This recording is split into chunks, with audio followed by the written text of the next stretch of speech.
हाँ जी, तो next question start करते हैं आपके साथ कैश बुक से हम लोग। और क्वेश्चन का गिवन पार्ट एक बार रीड कर लेते हैं। क्वेश्चन ने कहा है from the following transactions prepare cash book with cash and bank column. तो हमें कैश बुक बनानी है, कैश और बैंक कॉलम होगा जिसके अंदर फॉर्मेट मैंने ऑलरेडी आपकी स्क्रीन पर बना रखा है। आइए जी वन बाय वन ट्रांजैक्शंस को देखें। सबसे पहले है 1 मई को cash in hand 4800 and bank overdraft 30,400 रुपए। अच्छा, डेट कॉलम मैंने नहीं बनाया है, so what I am doing is मैं मंथ लिख देता हूं और फिर डेट्स हम डालते जाएंगे सीक्वेंसिंग में। यहीं पर कॉलम नहीं बनाया डेट, तो यही डाल रहे हैं। आप लोगों के पास स्पेस होगा, आप कॉलम बना सकते हैं। ठीक है, चलिए। तो हमारे पास कैश का बैलेंस है 1 मई को 4,800 रुपए। ठीक है, 1 मई को to balance brought down 4,800।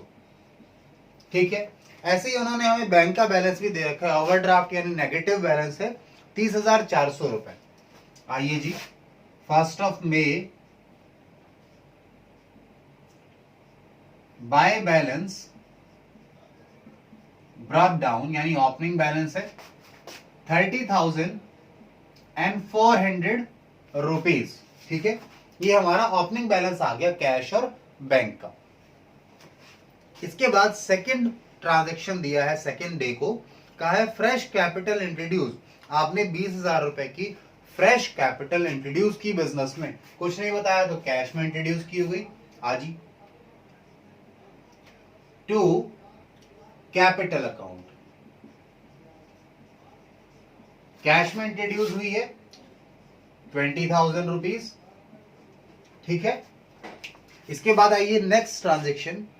Next transaction question ने हमें 3 मई को दी है, डिपॉजिटेड इनटू बैंक 15,000, 15,000 आपने बैंक में जमा कराए 3 तारीख को। आइए, बैंक में जमा कराए तो बैंक का बैलेंस बढ़ेगा टू कैश। किसके कारण बढ़ रहा है बैंक का बैलेंस? बैंक कैश के कारण। और क्योंकि कैश और बैंक एक साथ इन्वॉल्व है तो कॉन्ट्रा एंट्री है। 15,000 रुपए का बैलेंस बैंक में आ गया। बैंक का बैलेंस बढ़ा है तो कैश का बैलेंस भी गिरा भी तो है आज के दिन। आइए इसे भी लिखें 3 तारीख को ही। ठीक है, 3 को बाय बैंक। कैश का बैलेंस किसके कारण गिरा है, कम हुआ है? बैंक के कारण। कॉन्ट्रा एंट्री हो गई, कैश बैंक इन्वॉल्व है साथ में। आइए, कितना? 15,000 रुपीज। आपने कैश 15,000 कैश से उठाया, कैश अकाउंट से, और बैंक में जमा करा दिया। ठीक है, तो कैश घट गया, क्रेडिट साइड में आ गया, बैंक इंक्रीज हो गया, डेबिट साइड में आ गया। ठीक है, आइए जी। देन इसके बाद थर्ड के बाद फोर्थ ट्रांजैक्शन जो हमें दिया है 4th डे को, ठीक है, 4 मई को, कहता है सोल्ड गुड्स टू महेश। हमने गुड्स बेचे हैं महेश को ऑन क्रेडिट।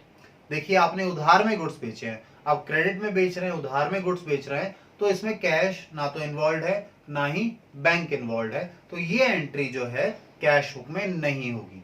ठीक है, हाँ, इसकी पेमेंट वगैरह जब होगी बाद में, बेचा है तो पेमेंट रिसीव वगैरह करेंगे, उस समय की एंट्री देखेंगे क्या होगा। तो आपने जो ये 6,200 रुपए का सामान बेचा, इसकी एंट्री आप नहीं करेंगे। ध्यान रखना, आप इस डेट को नहीं कर रहे हैं। मैं लिख देता हूं, फॉलोइंग इज नॉट एंटर्ड। ठीक है, हमने कोई ट्रांजैक्शन से जो नहीं की, कौन सी है? पहली है ये 4 मई को, 4 मई की जो ट्रांजैक्शन हम नहीं कर रहे हैं क्योंकि इसमें कैश का कोई लेना देना ही नहीं है। कैश ना तो कैश इन्वॉल्व है ना ही बैंक इन्वॉल्व है। देन 5 मई को क्वेश्चन कहता है an amount of 4,200 due from Ashok return of as bad debt in the previous year now recovered. पिछले साल प्रीवियस ईयर में आपका कोई डेटर होगा जिससे आपने पैसे लेने थे, अशोक जिसका नाम है, इन्होंने गिवन दिया है क्वेश्चन के अंदर, वो बैड डेट हो गया था, उससे पैसा रिकवर नहीं हुआ था, तो आपने उसे राइट ऑफ कर दिया कि ये पैसा नहीं मिलेगा। आज अचानक से आपको उसके पैसा आ गया है। उससे कितना पैसा आया आपको? 4,200 रुपए आया है। तो आपकी इनकम हो गई, क्योंकि पिछली बार जब राइट ऑफ किया था, खत्म किया था, तो आपने उसे नुकसान मान लिया था, खर्चा मान लिया था। आइए 4,200 रुपए की इनकम लिखें, कैश में लिखेंगे क्योंकि कैश या बैंक बताया नहीं है। डेट क्या है? डेट है 5 तारीख।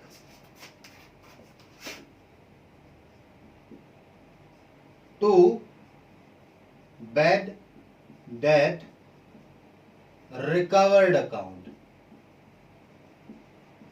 ठीक है। बैड डेट रिकवर हुए हैं आपके कितने?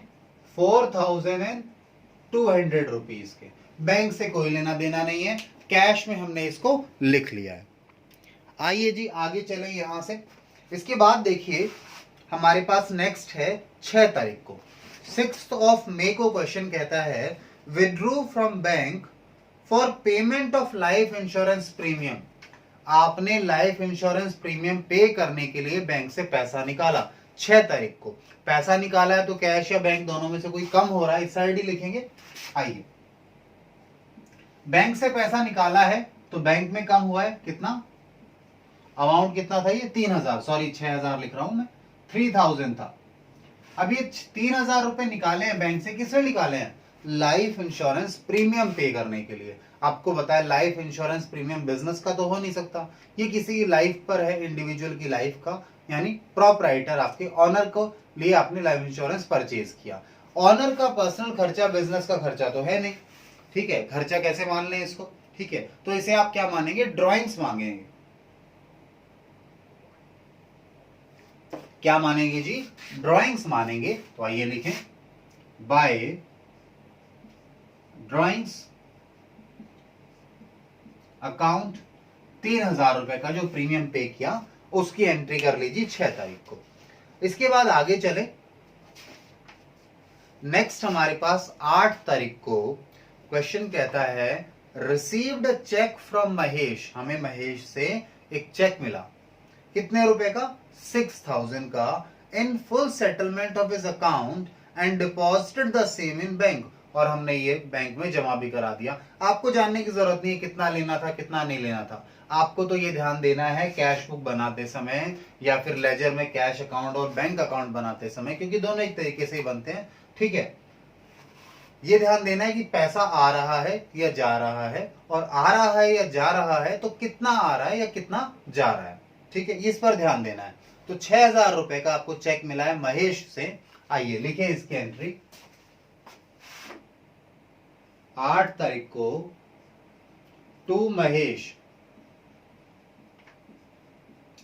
महेश अकाउंट आपको 6,000 रुपए का चेक मिला है और आपने उसे डिपॉजिट भी कर दिया, तो आपका कैश बैंक का बैलेंस इंक्रीज हो गया जी, ठीक है। आइए इसके बाद आगे चलें। 10th को 10 तारीख को कहता है sold goods to Varun on credit. आपने वरुण को क्रेडिट पर गुड्स बेच दिए, अब पैसा तो बाद में आएगा। इसकी एंट्री जो है हमारे यहाँ नहीं हो सकती क्योंकि ना तो कैश आ रहा है ना जा रहा है, ना बैंक में इंक्रीज है ना डिक्रीज है। आइए जी, तो जो 10 मई को ट्रांजैक्शन है उसकी भी एंट्री हम नहीं कर रहे। क्यों? क्योंकि ये भी कैश बैंक इन्वॉल्व नहीं है इस ट्रांजैक्शन में। तो मैंने लिखा है फॉलोइंग इज नॉट एंटर्ड, ये ट्रांजैक्शंस नहीं लिख रहे। हमने 4 तारीख लिख लिया, 10 तारीख लिख लिया। आइए जी इसके बाद 12 तारीख को आइए receive a cheque of 28,000 from Varun in full settlement, ठीक है। वरुण से हमें चेक मिला है 28,000 का, फुल सेटलमेंट में डिस्काउंट वगैरह हो गया, ठीक है। आगे 15 तारीख को उन्होंने लिखा है cheque receive from Varun sent to bank. तो 12 तारीख की जो एंट्री है जिस दिन चेक मिला है उस दिन वो चेक बैंक तो गया नहीं, तो बैंक में नहीं लिख सकते, कैश में वैसे नहीं आया, ठीक है। तो 12 तारीख वाली एंट्री जो है वो यहाँ कैश बुक में नहीं आएगी, वो हमारी सब्सिडरी बुक्स में जाएगी बाकी में, तो उसे भी यहाँ नहीं लिखेंगे। तो 12 तारीख वाली जो एंट्री है उसे भी यहाँ नहीं लिखो, ठीक है। हाँ, 15 तारीख को वो जो चेक आपके पास था उसे आपने बैंक में जमा कराया, उसकी एंट्री जरूर करेंगे 15 तारीख को 28,000 रुपए की। आइए बैंक में जमा कराया है। 15th को टू क्रेडिट क्या करेंगे जी? चेक इन हैंड अकाउंट, क्योंकि आपके पास चेक आ गया था और आपने डिपॉजिट नहीं कराया तो उसको चेक इन हैंड अकाउंट में आपने डाल लिया, और आज डिपॉजिट करा दिया बैंक में तो आपने चेक इन हैंड को खत्म किया और ये एंट्री आ गई। ठीक है, इसके बाद आगे चलते हैं जी। हमारे पास हमने 15 तारीख तक की एंट्रियां कर ली। अब आते हैं 18 को। कहता है Varun cheque return by bank dishonoured, bank charges 25 on this cheque. ये जो चेक आपने 15 तारीख को बैंक में भेजा था, 18 तारीख को बैंक का जवाब आता है कि वो जो चेक लगाया था वो डिसऑनर हो गया। डिसऑनर हो गया प्लस बैंक ने उस पर चार्जेस भी लगाए। अब ये आप पर डिपेंड करेगा आपकी क्या बिजनेस पॉलिसी है कि जो बैंक ने चार्जेस भी लगा दिए इसके लिए वो आपने कस्टमर से रिकवर करने या नहीं करने। अगर रिकवर करने हैं तो आप डेटर जब बनाएंगे दोबारा से वरुण को, अभी क्योंकि चेक क्लियर नहीं हुआ तो डेटर बनाएंगे वरुण को, तो आप ये अमाउंट 28,000 प्लस 25,000 से बना लेना। ये आपकी पॉलिसी है लेट्स सपोज, क्योंकि वेरी करता है ये चीजें कि हम कस्टमर से रिकवर करेंगे नहीं करेंगे जो बैंक ने हमारे ऊपर चार्जेस लगा दिए। तो जनरली लोग रिकवर करते हैं कि भैया ये हम कहां से पे करेंगे, आपका चेक बाउंस हुआ है, आपको पे करने पड़ेंगे बैंक चार्जेस। ठीक है, तो अब हम वरुण से पैसे लेंगे और हमारा जो हमने बैंक इंक्रीज कर लिया था उसे खत्म भी करना पड़ेगा, डिक्रीज भी करना पड़ेगा। तो आइए जी 18th को बाय वरुण्स अकाउंट। ठीक है, आपने दो चीजें 28,000 प्लस 25 रुपए यानी टोटल 28,000 25 रुपीज या 28,025 रुपीज आपने वरुण से लेने हैं। इसमें दोनों चीजें आ गई, जो बैंक ने चार्ज लगाया, जो बैंक कम हो गया हमारा बैलेंस, प्लस 28,000 जो हमने फालतू में लिख दिए थे कि पैसा आएगा वो आया नहीं था, तो उसको भी एडजस्ट करने के लिए हमने लिख दिया। ठीक है, आइए जी। ठीक है, आप अलग करना चाहें तो अलग कर सकते हैं। आपको लगता है कस्टमर से नहीं लेने बैंक चार्जेस तो वरुण से आप 28 लिख देना, बैंक चार्जेस से 25 रुपीज लिख देना। इसके बाद आइए 20 तारीख को। कहता है receive a cheque of ₹6,800 from Vijay which was endorsed to Amrit Raj on 23rd। Cheque मिला और चेक लेकर किसी और को दे दिया। इससे ना तो आपका कैश इंपैक्ट हुआ है ना बैंक इंपैक्ट हुआ है। तो ये जो ट्रांजैक्शन है 20 तारीख की, इसकी एंट्री हम लोग नहीं करने वाले जी। 20 मई की जो ट्रांजैक्शन है उसकी एंट्री भी हमारे यहाँ कैश बुक में नहीं हो पाएगी, क्योंकि ना कैश इंपैक्ट हो रहा है उस ट्रांजैक्शन से ना बैंक इंपैक्ट हो रहा है।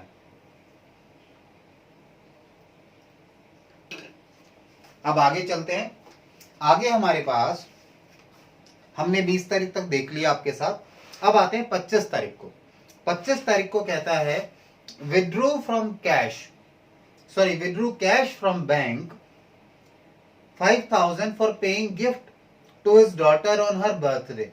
ये विड्रू कैश फ्रॉम बैंक की जो बात आ रही है, ये इलस्ट्रेशन या ट्रांजैक्शन कहता है कि आपने 5,000 रुपए विड्रॉ किए हैं, किसके लिए? अपनी डॉटर को उसको गिफ्ट देने के लिए।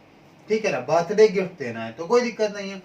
बर्थडे गिफ्ट देना, डॉटर के लिए पैसे देना, कोई बिजनेस का खर्चा तो है नहीं, तो ये तो आपकी ड्राइंग्स कहलाएंगी। मालिक अपने घर के लिए पैसे ले गया है तो ठीक है। तो ये जो विड्रॉ हुआ है कितने रुपए का? विड्रॉ हुआ है 5,000 का 25 तारीख को बैंक से हुआ है। और तो आप इसे यहां लिख दीजिए ड्राइंग्स में 25 को बाय ड्राइंग्स अकाउंट। कितना? 5,000 रुपए। ठीक है, इसके बाद देखें हमारे पास 25 के बाद 26 तारीख की एंट्री देखिए क्या है। कहता है bought goods from Gupta general store. हमने कुछ परचेजेस किए गुप्ता जनरल स्टोर से 10,000 रुपए के on credit and they allowed us trade discount. आज तो उधार में खरीदा है तो आज तो बैंक और कैश इन्वॉल्व नहीं है, तो ये जो डेट है आज की यानी 26 तारीख की, आज की एंट्रीज बुक में नहीं होगी। क्रेडिट परचेजेस है ना, 26 मई वाली एंट्री भी नहीं करेंगे हम। इसके बाद आते हैं 28 मई को, 28 मई को आइए। कहता है paid to Gupta general store in full settlement. 7,000 रुपए पे किए हैं आपने गुप्ता जनरल स्टोर को, तो हम तो पेमेंट करने की एंट्री कर देंगे। ठीक है, जो पेमेंट कर रहे हैं उसकी एंट्री करेंगे। हमारे पास डेट है जी 28 तारीख, 28 को बाय गुप्ता जनरल स्टोर्स, ठीक है, इनके अकाउंट में पैसा जमा करा रहे हैं, पेमेंट किया है। कैसे किया है बताया है, कैश में किया है 7000, ये लीजिए जी। इसके बाद आ जाइए 28 तारीख के बाद, 28 तारीख को एक और एंट्री है, क्या था, sale of old machinery payment receive in cash.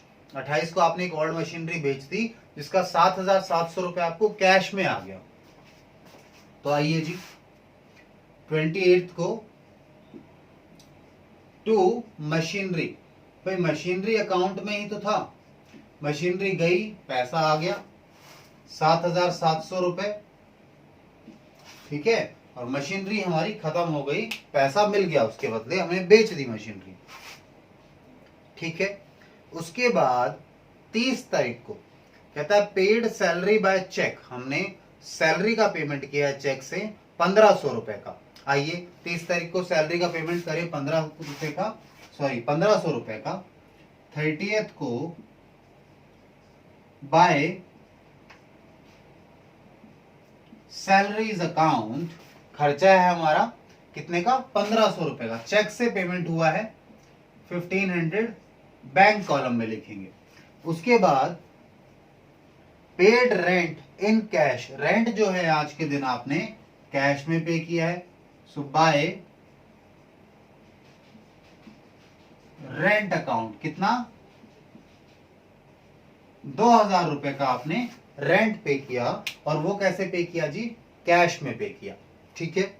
इसके बाद देखें हमारे पास लास्ट ट्रांजैक्शन है, कहता है पेड इनटू करंट अकाउंट, यानी हमारे करंट अकाउंट में हमने एंटायर बैलेंस ट्रांसफर कर दिया after retaining 5000 at the office. Cash में से करंट अकाउंट में ट्रांसफर करने का मतलब हो गया कैश अकाउंट से उठाकर आपने बैंक अकाउंट में ट्रांसफर कर दिया सारा पैसा, बस अपने पास कितना रखा, केवल 5000 रुपए। तो यानी आप कह सकते हैं इस बात को कि हमने जो ये मई चल रहा है ना, 31 तारीख को आपने यहाँ पे जो क्लोजिंग बैलेंस लिखा होगा, यानी जो रखा है, कितना रखा है अपने पास, केवल 5000 रुपए रखा है। इसके ऊपर का पैसा जो भी था वो आज 31 तारीख के दिन आपने क्या किया, आपने जमा करा दिया, कहां पर, बैंक में। तो बैंक के कारण आपका कैश कम हो जाएगा, ठीक है, अमाउंट यहां पर लिखेंगे हम।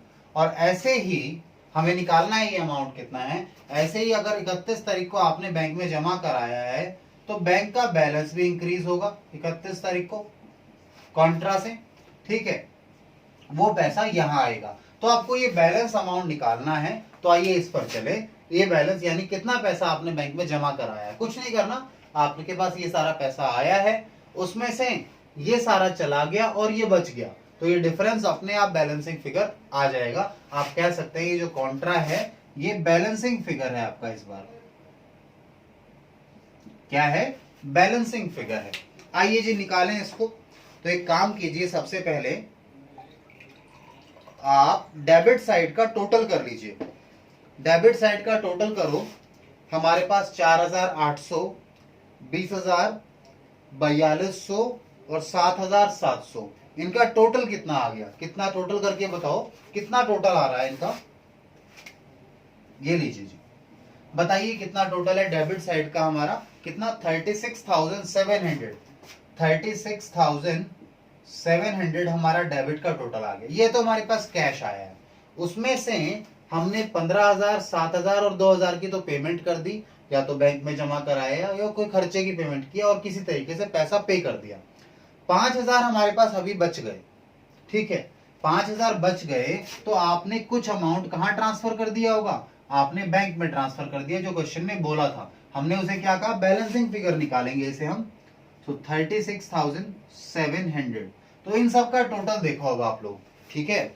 आप क्या करो जी, आप 15,000, आपके पास जो है 7,000 रुपए, ठीक है, 2,200 रुपए, अच्छा ये गलती से 2,000 लिखा है मैंने, ये 2200 बता रहे हैं जी, एक मिनट चेक करिएगा। हाँ 2200 है, माय मिस्टेक, ये मैंने 2000 लिख दिया, ये 2200 रुपए है, 2200 रुपए है, ठीक है। चलिए जी 2200 रुपए, और आखिरी में हमारे पास बचे हैं 5000 रुपए। तो इन सब का टोटल नहीं, 5000 हमारे पास बचे, इनका टोटल करो 15000 प्लस में 7000 प्लस में 2200 प्लस में 5000 रुपए, यानी 29,200। इन सब का बैलेंस टोटल कितना आ रहा है? 29,200 आ रहा है। अब 36,700 में से 29,200 है, यानी कितना पैसा आपने बैंक में ट्रांसफर किया बैलेंसिंग। जनरली हम बैलेंसिंग फिगर क्लोजिंग बैलेंस निकालते थे, वो इस बार हमें गिवन है। क्लोजिंग बैलेंस क्वेश्चन ने गिवन दे रखा है, वो तो कहता है ये बताओ जी आपने ट्रांसफर कितना किया। तो चलिए बैलेंसिंग निकालें जरा। हम 36,700 में से माइनस कर देते हैं 29,200, यानी कि 7,500। तो आपके ने कितना पैसा ट्रांसफर कर दिया जी बैंक में? आपने 7,500 ट्रांसफर किया। जब ट्रांसफर किया तो यहां पैसा आया भी होगा, ये लीजिए जी कॉन्ट्रा एंट्री हो गई, ठीक है। बैलेंस करके निकाला, इस अमाउंट को हमने, ध्यान रखना ये वाला अमाउंट हमने निकाला है इस बार क्वेश्चन में, ठीक है। आइए जी अब आगे चलें, बैंक को और टोटल करें। बैंक को भी तो एडजस्ट करना है ना, तो आइए सॉरी,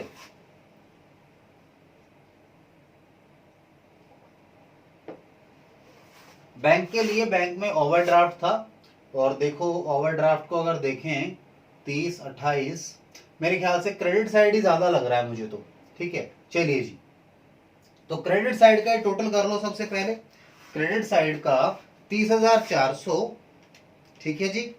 उसके बाद 3,000 रुपए प्लस में 28,025 प्लस में 5,000 प्लस में 1,500 रुपए, टोटल कितना आ गया? 67,925।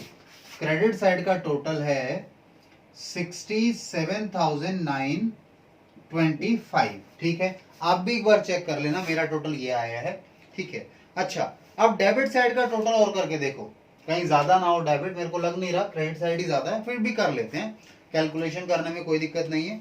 आओ जी, डेबिट साइड का 15,000 है हमारे पास, उसके बाद हमारे पास 6,000 रुपए है, उसके बाद 28,000 रुपए है, और फिर ये 7,500 है, यानी 56,500। ये कितना आया? ये 56,500 आ गया, ठीक है। तो ऑब्वियसली आपके पास पैसा गया ज्यादा है, आया कम है, यानी 31 तारीख को आपके पास कैसा बैलेंस आएगा? बैंक का क्लोजिंग बैलेंस आएगा, जो कि क्रेडिट बैलेंस नहीं होगा, डेबिट बैलेंस आ गया, ठीक है। मतलब माइनस का बैलेंस आ गया, डेबिट नहीं क्रेडिट ही बोलना चाहिए, डेबिट बैलेंस तो पॉजिटिव होता, ठीक है। ये हमने कैसे निकाला? इसको बैलेंसिंग फिगर निकाल रहे हैं, क्योंकि हमने कहा वो साइड बड़ा है, तो वही लिखो इधर भी 67,925। 67,925 में से जरा 56,500 माइनस कर दो, कितना? 67,925 में से 56,500, ठीक है। चलिए कितना आ गया? 11,425 रुपए, ठीक है। ये ब्लैंक 11,425, ये आपने फाइंड आउट किया है। ये क्लोजिंग बैलेंस है बैंक का। बैंक का क्लोजिंग बैलेंस इधर आया है डेबिट साइड में, और कैश का क्लोजिंग बैलेंस क्रेडिट साइड में था हमारे पास, दो हमने फाइंड नहीं किया, क्वेश्चन ने गिवन दिया था। तो ये क्वेश्चन हमारा खत्म हो गया, ठीक है। ध्यान रखिएगा इसमें कुछ ट्रांजैक्शंस थी जो मैंने यहाँ लिखा है, ये ट्रांजैक्शंस एंट्री नहीं करेंगे। जैसे 4 तारीख की एंट्री थी हमारे पास, जो कि हमने क्रेडिट पर सेल की थी, ये क्या थी? क्रेडिट सेल्स थी ये, इसलिए नहीं लिखा इसे हमने। उसके बाद 10 तारीख को हमने फिर क्रेडिट सेल ही किए हैं, ठीक है। 4 तारीख को भी क्रेडिट सेल हैं, 10 तारीख को भी क्रेडिट सेल ही हैं, इसलिए नहीं लिखा। 12 तारीख को आपके पास जो चेक रिसीव, चेक ऑफ, हाँ ये कैश इन हैंड, ये चेक इन हैंड है हमारे पास। चेक जमा नहीं कराया ना, तो चेक इन हैंड आया है आज के दिन, जिस दिन जमा कराया अगले दिन तब हम एंट्री करेंगे। 12 को भी एंट्री नहीं की। और जो इसके बाद 20 तारीख को है, 20 तारीख को हमने इंडोर्स कर दिया, इंडोर्स किया है इसलिए एंट्री नहीं की। और 26 तारीख को हमने क्रेडिट में परचेजेस की हैं, क्रेडिट परचेजेस हैं इसलिए इसकी एंट्री नहीं हुई। तो ये कारण रहे हैं इनके एंट्री ना होने की। ठीक है, इसके बाद एक बार आंसर चेक कर लें, बुक से भी मैच करो। देखो कैश का बैलेंस डेबिट बताया है 5,000 रुपए। ये तो हमने वैसे ही कुछ क्वेश्चन नहीं बताया था डेबिट बैलेंस आना चाहिए, हमारा आ गया। बैंक ओवरड्राफ्ट आ रहा है 11,425, तो बैंक ओवरड्राफ्ट देखो 11,425 आ गया। इसके बाद बोला access cash deposited into bank on 31 मई। आपने 31 मई को एक्सेस जो पैसा था वो कितना जमा कराया बैंक में, 7,500। देखो ये भी हमारा सही है, यहां से बैंक में जमा कराया, कैश कम हो गया, इधर बैंक में जमा हुआ, कैश बैंक का बैलेंस इंक्रीज हो गया। ठीक है, 31 तारीख को। इसके अलावा इन्होंने कुछ हिंट दिए हैं, हिंट का तो हमें शायद मेरे ख्याल से आवश्यकता नहीं है। ठीक है, तो क्वेश्चन मेरे हिसाब से पूरा खत्म हो गया है, आप इसे नोट डाउन कर सकते हैं। ठीक है जी, चलिए, थैंक यू।